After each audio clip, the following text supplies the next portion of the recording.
بسم اللہ الرحمن الرحیم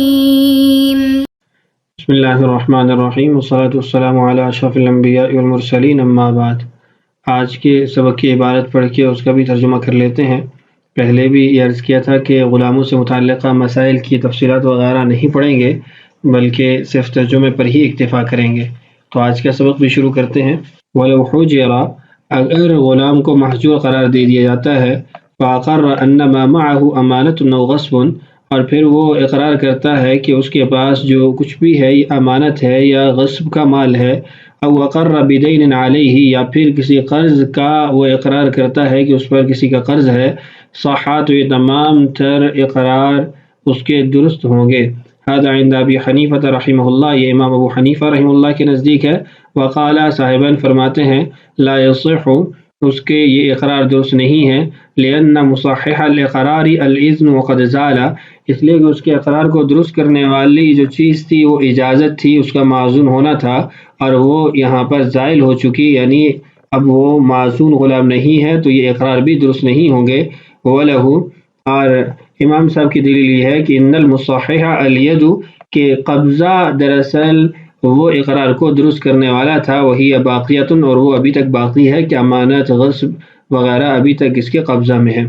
اس کے بعد ہے وَلَوْ شَمُلَ دَيْنُهُ مَالَهُ وَرَقَبَتَهُ، اگر عبد معزون کا قرض اس کے مال اور رقبہ یعنی اس کی ذات دونوں کو محیط ہو، لم يملك سیدہ ما معه، تو اس کا مالک اس چیز کا مالک نہیں بن سکتا، اس کا آقا اس چیز کا مالک نہیں بن سکتا جو غلام کے پاس ہے۔ هذا عند ابی حنیفہ رحمہ اللہ، امام ابو حنیفہ رحمہ اللہ کا مذہب ہے۔ وعندہما، اور صاحبین کے نزدیک، یملک، آقا اس کا مالک بن سکتا ہے، لأن الرقبۃ ملکہ، چونکہ اس کی ذات، غلام کی ذات آقا کی ملک ہے۔ فکذا الاکساب، ایسے ہی آقا اس کمائی کا بھی مالک ہوگا جو اس کے غلام نے حاصل کی۔ وَلَهُ، امام صاحب کی دلیل یہ ہے کہ ان ملک المولا یثبت، کہ مولا کی جو ملکیت ہے وہ ثابت ہوتی ہے، خلافۃ عن العبد، غلام کے نائب کے طور پر، نیابت میں، عند فراغہ عن حاجتہ، جب وہ اپنی حاجت سے فارغ ہو جائے، اس کی اپنی حاجات پوری ہو جائیں، کملک الوارثی، جیسے وارث کی ملک ہے کہ جب تک مورث کے تمام تر جو قرض وغیرہ ہیں یا اس سے متعلقہ امور ہے وہ ادا نہیں کر دی جاتے تو وارث کو اس کی ملک حاصل نہیں ہوتی۔ وَهُنَا مشغول بها، یہاں پر بھی ایسے ہی وہ مشغول ہے بحق الغیر۔ یہ عبارت غلط ہے، اصل میں فلم یعتق عبد، کہ غلام آزاد نہیں ہوگا، ایسا غلام کسبہ، جس کو اس کے غلام یعنی آقا نے، جو کہ غلام ہے معزون ہے، اس نے کمایا، بے اعتاق سیدہ، آقا کے آزاد کرنے سے، یعنی معزون غلام کا بھی غلام ہے، اس کو آقا آزاد اگر کرے تو وہ آزاد نہیں ہوگا۔ عند ابی حنیفہ رحمہ اللہ، وعندہما یعتق، صاحبین کے نزدیک وہ آزاد ہو جائے گا، ویضمن السید قیمتہ للغرماء، اور جو آقا ہے وہ قرض خواہوں کے لیے اس کی قیمت کا ضامن ٹھہرے گا۔ وعتق ان لم یحطہ دینہ،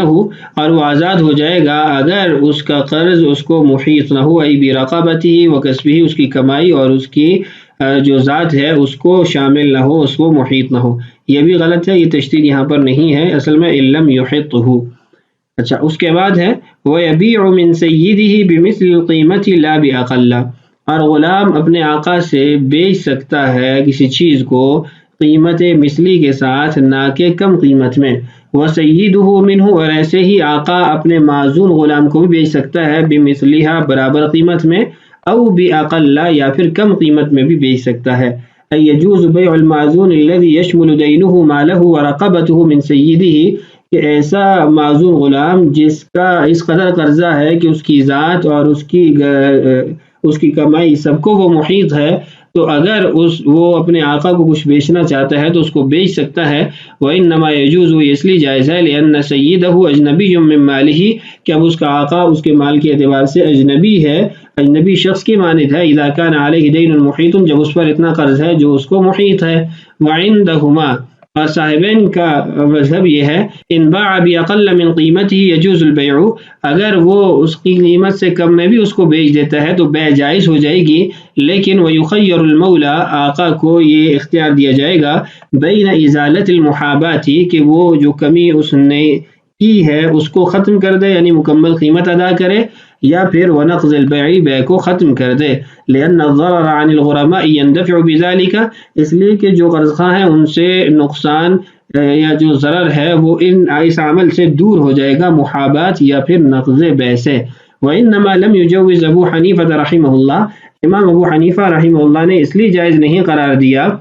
للتہمت کما فی الوارث، جیسے اس کے اندر تہمت پائی جاتی ہے جیسا کہ وارث کے معاملے میں ہے، کہ وہاں پر تہمت پائی جاتی ہے کہ مورث اپنے کسی وارث کو سستی چیز بیچ دیتا ہے مرض الموت کے اندر، تو تہمت کی وجہ سے وہاں پر بھی جائز نہیں، یہاں پر بھی جائز نہیں ہوگا۔ ولا تہمت فیما اذا حاب الاجنبی، اور جب اجنبی کے ساتھ اس نے کوئی کمی وغیرہ کی قیمت میں تو اس میں کوئی تہمت نہیں پائی جاتی۔ فلو باع بالاکثر حتى الفضل او نقض البیع، اور اگر مولا زیادہ قیمت میں اس کو بیچ دیتا ہے تو اس کو پھر دو اختیار ہوں گے، یا تو جو اضافہ ہے اس کو ختم کرے یا پھر بیع کو ختم کرے۔ یؤمر السید، مطلب یہ ہے کہ آقا کو حکم دیا جائے گا بازالت المحابات، کہ جو اضافہ کیا اس کو ختم کرے، او نقض البیع، یا پھر بیع کو ختم کرے۔ وبطل ثمنه، اور مولا کا ثمن باطل ہو جائے گا، لو سلم مبیعه قبل قبضه، اگر اس نے ثمن پر قبضہ کرنے سے پہلے مبیع حوالے کر دیا، وَلَهُ حَبْسُ مَبِيعِهِ لِثَمَنِهِ، اور اس کو یہ حق حاصل ہے کہ اپنے مبیع کو ثمن کی وصولی کے لیے روک کے رکھے۔ اَيْ لِسَيِّدِ وِلَایَةُ حَبْسِ الْمَبِيعِ بِقَبْضِ الثَّمَنِ، مطلب یہ ہے کہ آقا ثمن وصول کرنے کے لیے مبیع روکنے کا حق رکھتا ہے۔ فَإِن سَلَّمَ الْمَبِيعَ قَبْلَ قَبْضِ الثَّمَنِ، اگر وہ ثمن پر قبضہ کرنے سے پہلے مبیع حوالے کر دیتا ہے، ابطل حقه فی العین، اس نے عین کے اندر اپنے حق کو باطل کر دیا۔ فلم يبق له حق الا فی الدین، تو اب اس کا دین کے اندر ہی حق باقی رہتا ہے۔ والمولا لا يستوجب على عبده دینا، اور مولا آقا اپنے غلام پر کوئی قرضہ ثابت نہیں کر سکتا، کوئی قرض لازم نہیں کر سکتا۔ فیبطل الثمن، تو یہ ثمن باطل ہو جائے گا۔ وصح اعتاقه مدیونا، اور غلام کو مدیون ہونے کی حالت میں، مقروض ہونے کی حالت میں آزاد کرنا درست ہے۔ ای صح اعتاق المولا العبد المعزون حال کونه مدیونا، مطلب یہ ہے کہ درست ہے مولا اپنے معزون غلام کو مقروض ہونے کی حالت میں آزاد کر دے، سواء کان الدین محیطا او لم یکن، چاہے قرضہ اس کو محیط ہو یا اس کو کی ذات کو محیط نہ ہو، لأن ملکہ فیہ باق، چونکہ آقا کی اس کی ذات کے اندر ملک باقی ہے۔ وضامن السید الاقل من دینہ وقیمتہ، اور آقا دین اور قیمت میں سے جو کم مقدار ہوگی اس کا ضامن ہوگا، یعنی اذا کان الدین اقل من القیمت یضمن الدین، کہ اگر قیمت سے دین کم مقدار میں ہے تو وہ دین کا ضامن ٹھہرے گا۔ اذ لا حق للغرماء الا فی الدین، چونکہ غرماء کا، قرض خواہوں کا جو حق ثابت ہوا وہ تو قرضے میں ہوا ہے، تو قرضہ ادا کر دیا جائے گا۔ وَإِن كَانَ الْقِيمَةُ أَقَلَّ مِنَ الدَّيْنِ يَضْمَنُ الْقِيمَةَ، اور اگر غلام کی ذات کی قیمت وہ کم ہے اور دین زیادہ ہے تو پھر قیمت کا ضامن بنے گا۔ لِأَنَّهُ تَعَلَّقَ حَقَّهُمْ بِالرَّقَبَةِ، اس لیے کہ اس کی ذات کے ساتھ، اس کی جو اپنی قیمت ہے اس کے ساتھ قرض خواہوں کا، اس کی ذات کے ساتھ قرض خواہوں کا تعلق ثابت ہوا ہے۔ وَهُوَ أَتْلَفَهَا، اور مولا نے اس کی ذات کو آزاد کر کے ان کے اعتبار سے ضائع کیا ہے، تو اس لیے وہ صرف غلام کی قیمت کا ہی ضامن ٹھہرے گا۔ وَهُوَ فَضْلَ دَيْنِهِ مُعْتِقًا، أي وَهُوَ يَضْمَنُ فَضْلَ دَيْنِهِ مُعْتِقًا، أي ضَمِنَ الْمَعْزُونُ الَّذِي عُتِقَ أو عَتِقَ فَضْلَ دَيْنِهِ عَنِ الْقِيمَةِ، قیمت سے جو زائد مقدار ہوگی معزون اس کا خود ضامن ٹھہرے گا۔ فَإِنْ بِيعَ عَبْدٌ ذُو دَيْنٍ مُحِيطٍ بِرَقَبَتِهِ، اگر ایسے غلام کو بیچ دیا جاتا ہے جس پر اتنا قرضہ ہے کہ وہ قرضہ اس کی ذات کو محیط ہے، وَغَيَّبَهُ الْمُشْتَرِي، اور مشتری نے اس کو غائب بھی کر دیا، اجاز الغریم بیعہ، تو قرض خواہ بیع کو جائز قرار دے دے، وَلَهُ ثَمَنُهُ، اس کو اس کا ثمن مل جائے گا، او ضمن المشتری او البائع قیمتہ، یا پھر وہ مشتری کو یا بائع کو قیمت کا ضامن ٹھہرائے۔ فَإِن ضَمَّنَهُ اگر وہ ضامن ٹھہراتا ہے اس کو، کس کو؟ ای البائع بائع کو، ورد علیہ بعیب اور بائع کو یہ غلام عیب کی وجہ سے واپس کر دیا گیا، یرجع البائع علی الغریم بقیمتہ بائع غریم سے اس کی قیمت کو وصول کرے گا، وعاد حقہ فی العبد اور جو قرض خواہ تھا اس کا حق پھر غلام کی ذات میں ثابت ہو جائے گا، ای رجع البائع علی الغریم بائع قرض خواہ سے وصولی کرے گا، وعاد حق الغریم فی العبد اور جو قرض خواہ ہے اس کا حق ثابت ہو جائے گا غلام کی ذات میں۔ فَإِن بَاعَ سَيِّدُهُ مُعْلِمًا بِدَيْنِهِ اگر آقا نے غلام کو فروخت کیا اور اس نے مشتری کو دین کے بارے میں بتایا بھی، فَلِلْغَرِيمِ رَدُّ بَيْعِهِ تو قرض خواہ کو بیع ختم کرنے کا اختیار بھی ہے، إِن لَمْ يَصِلْ ثَمَنُهُ إِلَيْهِ اگر اس کا ثمن اس کو نہ ملے، وَإِن وَصَلَ وَلَا مُحَابَاةَ فِي الْبَيْعِ فَلَا اور اگر اس کو ثمن بھی مل جائے اور بیع کے اندر کسی قسم کی کمی بھی نہیں کی قیمت کے اعتبار سے، تو پھر اس کو یہ اختیار نہیں ہے۔ وَإِنَّمَا قَالَ مُعْلِمًا بِدَيْنِهِ یہ جو کہا کہ اس کو قرض کا بتا دیا، اطلاع دے دی، لِأَنَّ الْبَائِعَ إِذَا أَعْلَمَ الْمُشْتَرِي اس لیے کہ بائع جب مشتری کو اس بات کی خبر دے، أَنَّ عَلَى الْعَبْدِ الدَّيْنِ کہ غلام پر قرض بھی ہے، وَالْمُشْتَرِي رَضِيَ بِذَلِكَ اور مشتری اس پر راضی بھی ہو گیا، یوہم اس سے وہم پیدا ہوتا ہے، أَن ينفذ البيع کہ بیع نافذ ہو جائے گی، برضاء البائع والمشتری بائع اور مشتری کی رضامندی سے، فنقول تو ہم کہیں گے،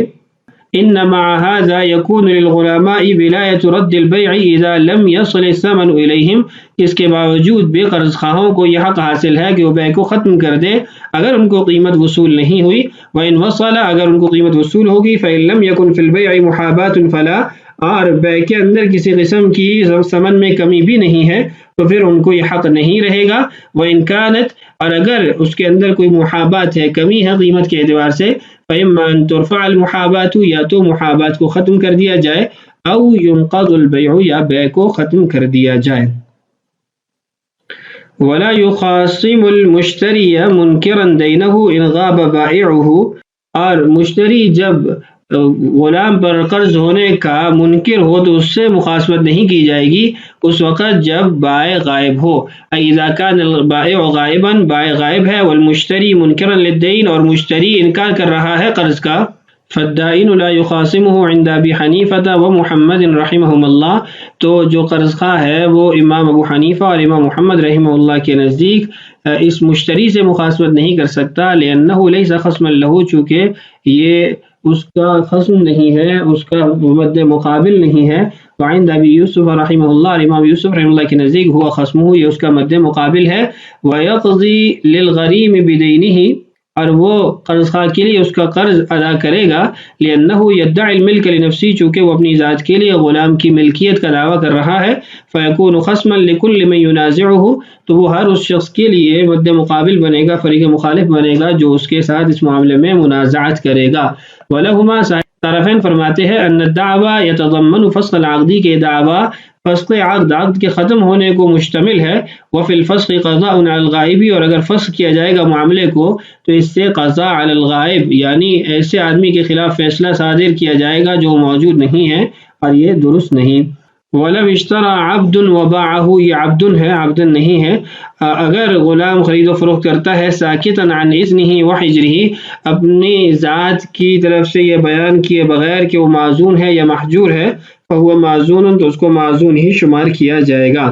وضاحت دیکھیے، عبد قدیم مصرا ایک غلام شہر میں آیا، وقال اور کہا انا عبد فلان معزون فی التجارت میں فلاں کا غلام ہوں، مجھے اجازت ہے تجارت کی، وَيَبِيعُ وَيَشْتَرِي فَهُوَ مَعْزُونٌ وہ خرید و فروخت کرتا ہے تو یہ معزون ہی ہوگا، وَكَذَا إِن سَكَتَ اور ایسے ہی اگر وہ خاموش ہو جاتا ہے بیان نہیں کرتا عن الإذن والحجر کہ وہ معزون ہے یا محجور ہے، فَإِنَّ تَصَرُّفَهُ دَلِيلٌ عَلَى إِذْنِهِ اس کے تصرفات اس بات کی دلیل ہیں کہ اس کو اجازت ہے، وہ معزون ہے۔ وَلَا يُبَاعُ لِدَيْنِهِ إِلَّا إِذَا أَقَرَّ سَيِّدُهُ بِإِذْنِهِ لیکن اس کو قرض کے لیے نہیں بیچا جا سکتا، ہاں اگر اس کا آقا اس کے اذن کا معزون ہونے کا اقرار کر لے پھر اس کو بیچا جا سکتا ہے۔ لأن المولا اذا لم يقر بالاذن، اس لیے کہ جب تک مولا نے اس کے معزون ہونے کا اقرار نہ کیا، فالدین لا يعتبر في حقه، تو آقا کے حق میں یہ قرض معتبر نہیں ہوگا۔ والمعاملون انما تضرروا، اور جنہوں نے معاملہ کیا تھا اس کے ساتھ وہ اس لیے نقصان میں ہوئے، لأنهم اعتمدوا على ظاہر الحال، کہ انہوں نے ظاہری حال پر اعتماد کیا، والمولا لم يغرهم، مولا نے تو ان کو کسی قسم کا دھوکہ نہیں دیا۔ وتصرف الصبی ان نفع کالاسلام والاتحاب صح بلا اذن، بچے کا تصرف اگر نفع بخش ہو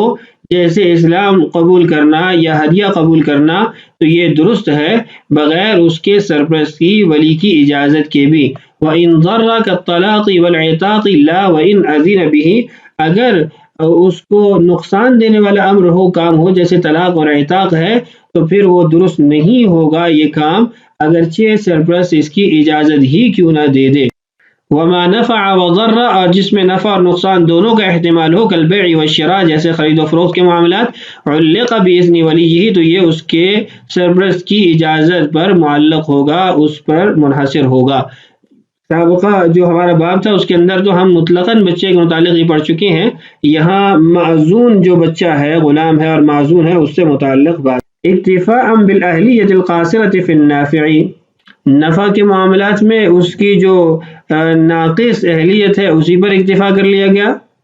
واشتراطا للکاملۃ فی الضار، اور نقصان کی صورت میں اس کی کامل اہلیت کا اعتبار کیا گیا۔ ودفعا للضرر بانضمام رأی الولی فی المتردد بینہما، اور جہاں پر ضرر اور نفع دونوں کا احتمال ہے وہاں پر اس کے سرپرست کی رائے کو جوڑتے ہوئے اس سے نقصان کو دور کیا گیا۔ وعند الشافعی رحمہ اللہ، امام شافعی رحمہ اللہ کے نزدیک لا یصح تصرفه باجازت الولی فکذا لا یصح اسلامه، کہ اس کی ولی کی اجازت کے ساتھ جیسے اس کے تصرفات درست نہیں ایسے اس کا اسلام بھی درست نہیں ہے۔ وشرطه، اور اس کی شرط یہ ہے کہ یعطل البیع سالبا للملک والشراء جالبا له، کہ وہ بیع کو سمجھتا ہو کہ اس سے ملک ختم ہو جاتی ہے اور شراء کو سمجھتا ہو کہ اس سے ملک حاصل ہو جاتی ہے، یعنی بیع کی وجہ سے جو چیز پہلے ملک میں تھی وہ خارج ہو جائے گی اور خریداری کی وجہ سے جو چیز پہلے ملک میں نہیں تھی وہ داخل ہو جائے گی۔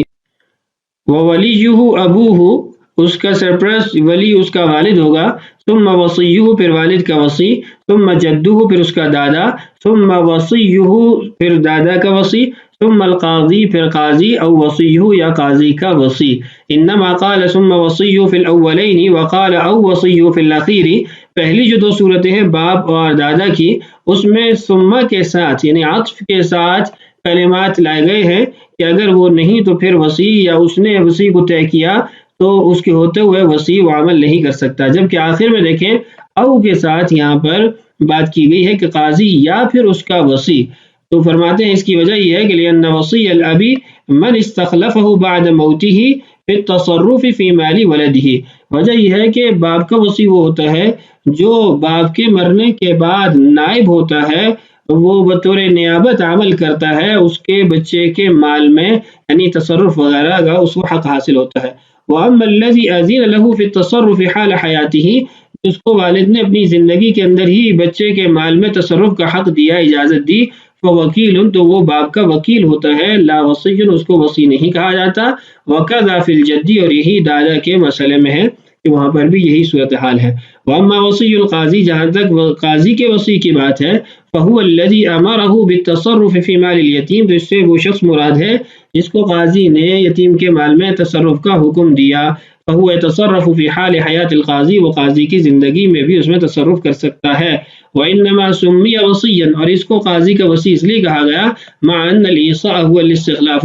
حالانکہ ایصاء تو یعنی وصی بنانا تو استخلاف کا معنی، نائب کا بنانے کا معنی رکھتا ہے، اور وہ بھی بعد الموت، موت کے بعد ثابت ہوتی ہے۔ لأن هنا يصير خلیفة للأب،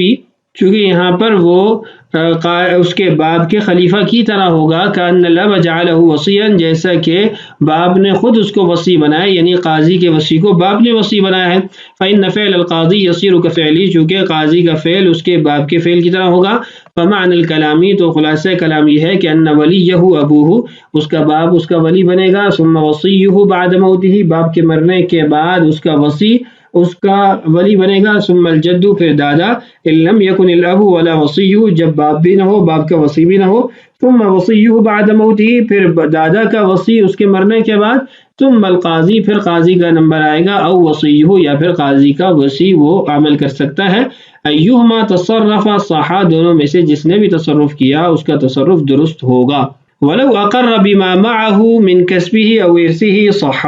اگر بچہ اقرار کر دیتا ہے، معذون بچہ، کسی کے لیے اس مال کا جو اس کے پاس ہے، من کسبی یا ورثی، جو اس کو کمائی سے حاصل ہوا یا وراثت سے حاصل ہوا، تو یہ درست ہے، صح۔ فإن المولا، اس لیے کہ مولا اذا اذن الصبی بالتجارت، جب اس نے بچے کو تجارت کی اجازت دی، صح اقرارہ بکسبہ، تو اس کا اقرار کمائی کے اعتبار سے وہ درست ہو جائے گا، لأنہ من تمام التجارت، چونکہ اس کے اقرار کا درست ہونا یہ تجارت کے امور کو مکمل کرنے والا ہے۔ اذ لو لم یصح اقرارہ، اس لیے کہ اگر اس کا اقرار درست نہ سمجھا جائے، لا یعاملہ الناس، تو لوگ اس سے معاملات نہیں کریں گے، مع ان اقرار الولی لا یصح، اس کے ساتھ جو ولی کا اقرار ہے وہ درست نہیں ہوگا، لأنہ اقرار علی الغیر، چونکہ وہ کسی اور پر یہ اقرار کر رہا ہے، اور اقرار حجت قاصرہ ہوتا ہے، لا يتعدى الى الغیر ہے۔ وَإِقْرَارُ الصَّبِيِّ اقرار علی نفسه، اور بچے کا اقرار کرنا اپنی ذات پر اقرار ہے، اس لیے اس کو معتبر سمجھا جائے۔ والحجر ارتفع بالاذن، اور جو اس پر پابندی تھی وہ اجازت سے ختم ہو گئی، فصار كالبالغ، تو یہ بالغ کے ہی حکم میں ہے۔ فصح اقرارہ بالارث ايضا فی ظاہر الروایہ، ظاہر روایہ کے مطابق اگر وہ وراثت کا اقرار کرتا ہے وہ بھی درست ہے۔ وعن ابی حنیفہ اگر وہ وراثت کے اندر کسی کا اقرار کرتا ہے تو یہ بھی درست ہے۔ وعن ابی حنیفہ رحمہ اللہ انہ لا یصح فی الارث، امام ابو حنیفہ رحمہ اللہ فرماتے ہیں کہ وراثت کے معاملے میں اس کا اقرار درست نہیں ہوگا، لأنہ انما یصح فی الکسب، اس لیے کہ کسب کے جو معاملات ہیں، کمائی کے جو معاملات ہیں، اس میں اس کا اقرار درست ہے، لما ذکر انہ من توابع التجارت، چونکہ اقرار کسب کے معاملات میں یہ تجارت کے توابع میں شامل ہوتا ہے، اور لوگ اس سے تبھی تجارت کریں گے جب اس کا اقرار معتبر ہوگا۔ ولا كذلك فی الارث، اور وراثت کے معاملے میں ایسا نہیں ہے۔ تو کتاب المعذور مکمل ہوگا، اگلی ویڈیو میں انشاءاللہ کتاب الغصب شروع کریں گے۔ اللہ تعالیٰ سے دعا ہے اللہ تعالیٰ ہمارے لیے اسباب کی تکمیل آسان فرمائے، اللہ تعالیٰ ہم سب کا حامی و ناصر ہو۔ السلام علیکم ورحمۃ اللہ وبرکاتہ۔